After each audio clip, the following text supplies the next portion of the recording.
Well, it was actually 3 days before I got ordained into the United Reformed Church, and we'd moved to a new home, new area, and we very unexpectedly had the arrival of our third child, 25 weeks. She was born at £1.5, so she was tiny, absolutely tiny. And when she was born, her lungs were not fully formed. Her skin was see-through. It was like sugar paper. For the first week, it was really, really touch and go. And then we were at Faith Camp last year. She'd have been 4 weeks old when we were at Faith Camp. And she was still at that point really tiny, wired up to everything.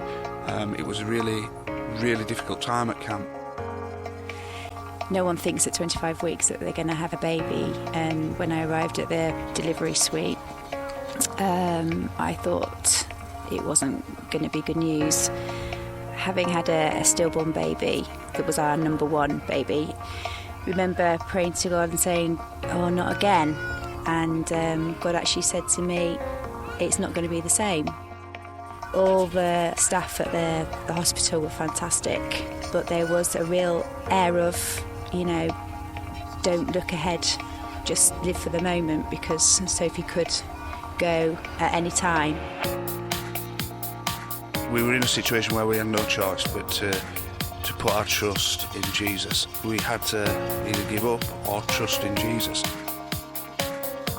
I knew that if I went on Google, I could get all the facts and all the information right at my fingertips, and I decided at the very beginning not to do that.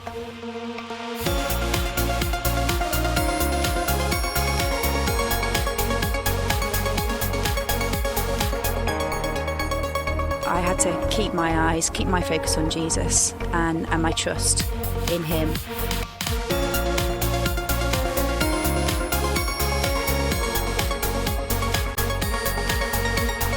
The doctors, they were saying, take this moment by moment. They were saying, take it half an hour by every half an hour.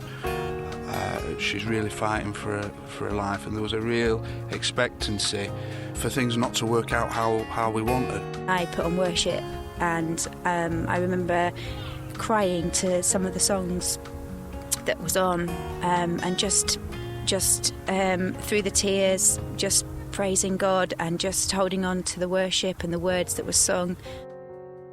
We put our trust in Jesus. We know that Jesus does heal today, and one of the things we felt strongly was that this was going to be all right, and Jesus was going to pull Sophie through.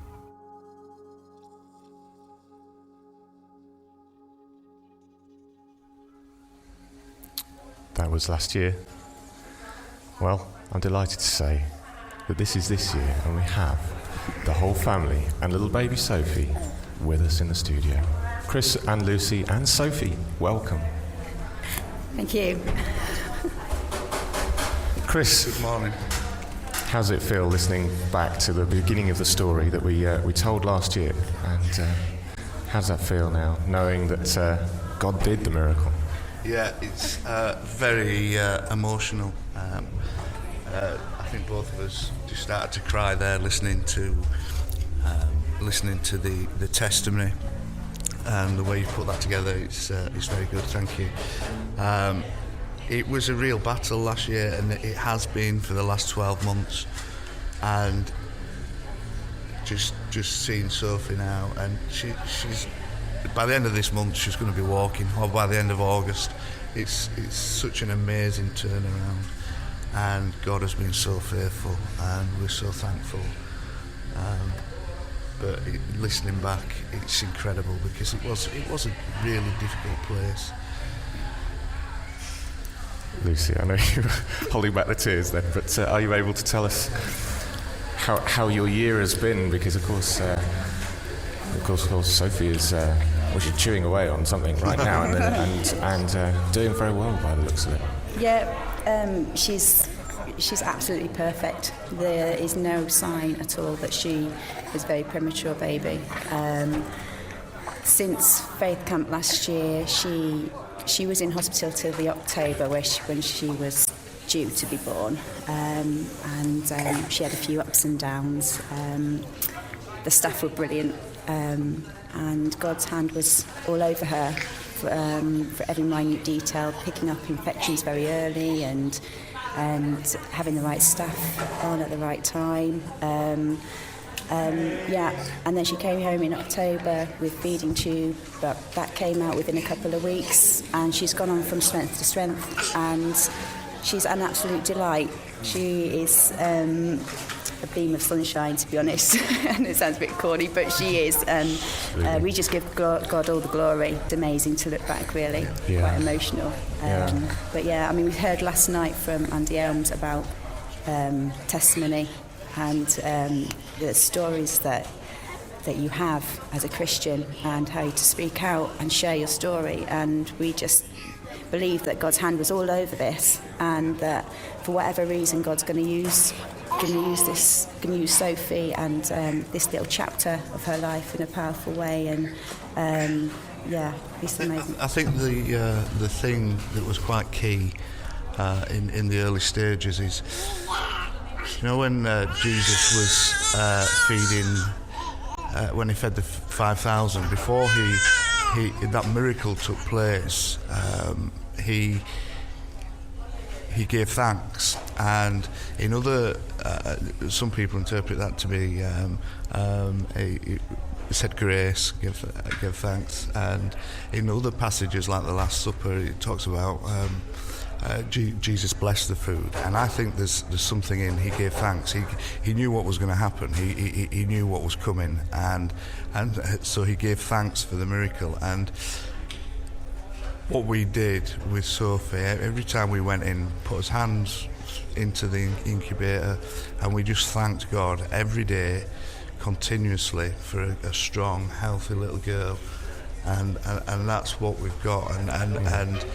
And through the circumstance, actually, when she was very weak, when she was struggling, we were giving thanks for a strong, healthy, and we've got that from our time at Kingdom Faith. It's all about faith and confessing the truth and being full of faith, and that's what I'm not saying it was an easy time, but we were continuously confessing positive things and the truth over Sophie, and it's amazing to just see that in reality now.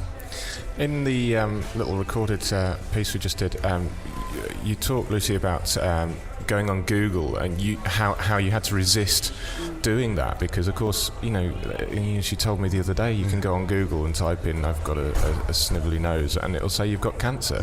I mean, how did you deal with that? Well, I found that very hard not to do the research, but actually we were being told that things were bad enough at the hospital. There was very little faith there from the doctors in terms of, we were told worst case scenario all the time, and we had to motivate ourselves. We had to get into the Word, as Lucy said. We had to listen to worship. We had to be around positive friends, and really get the truth in us, and confess the truth and stand firm in the truth. And the interesting thing is, actually, when Sophie did come out at the end of October, and she was home, I then did the Googling, and the statistics were frightening, really. It was something like Sophie had a 1 in 8 chance of survival. Wow. And a 1 in 38 chance of being no long-term problems, severe problems. And as Lucy said, there's nothing wrong with it. It's amazing. Yeah, it's amazing. Let's go on. Amazing. The other night there was a call to the front of the meeting for parents with little babies with problems and stuff, and they do that every year. I mean, what would your advice be? Perhaps Lucy, you can answer this. What would you say to the parents? It's obviously a very, very difficult time, and very, very emotionally involved in your children's lives. I think what I did was I was determined to get in the Word and find scripture to speak when thoughts are in your mind that are negative, or you are in a situation that the circumstances look bad.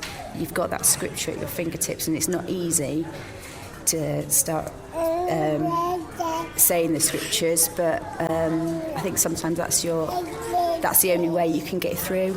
Worship is a powerful tool that you just need to absorb yourself in that worship and have it on all the time. And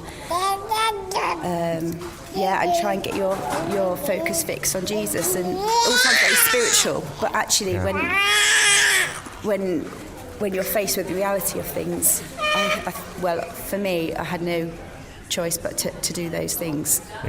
I was just going to say with the going forward for prayer, I would just recommend if people have a need and they're desperate, do go speak to one of the guys after the meeting, because the thing is, I mean, we've been coming here since we were little, and it is all about faith and the Word and Jesus, and that's what keeps us here. It's so focused, and the prayer is it lifts you up. I can remember when we went forward to talk to Clive last year when things were desperate. He was speaking that faith and confessing the truth over Sophie, and that's what we went with, and that's what we were doing, and that turned the circumstances around. Well, I am so glad that we are able to have you on this year and tell this story. And it's brilliant to hear Sophie gurgling away in the background. It's great to be here. Thank you. Thank you. Hello. Thank you so much for coming on. Chris, Lucy, Sophie. Thank you.